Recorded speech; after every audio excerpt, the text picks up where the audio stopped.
The first is as you're stepping out, as you're lunging, a lot of times we end up on the front of our foot, so we'll usually end up on our toes and our heel comes off the ground as you step out. Okay, so as we step out, we end up off of our heel. We actually want to stay down on that heel for every single step. So as we're stepping out, okay, we should end up on that entire hill. Okay, that's the first mistake that I usually see. The second one is just in regards to range of motion. So typically it's because the weight's a little bit heavier, or we're usually just not as strong as we think we are.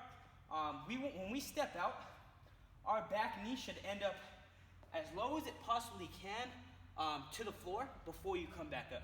So if you're only getting about halfway to the floor, so if it's looking something like this, and that's as far as you can go, that's not low enough. So instead of, if we need to, we can drop down the weight a little bit, but you really want to make sure that that back knee is getting as low as it possibly can to the floor before you come up on that next rep.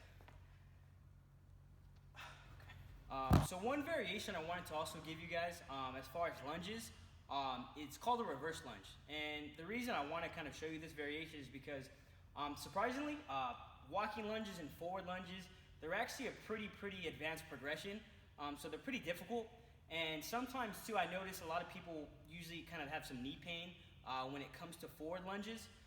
So with reverse lunges, it's usually a little bit easier to perform, and it's just a lot nicer on the knees too. So with these, all we're gonna do instead of stepping forward is we're gonna step back. So we're gonna step back, lunge down. I like to do them stationary. We're gonna come back up and just alternate. So we're gonna step back, boom, and alternate.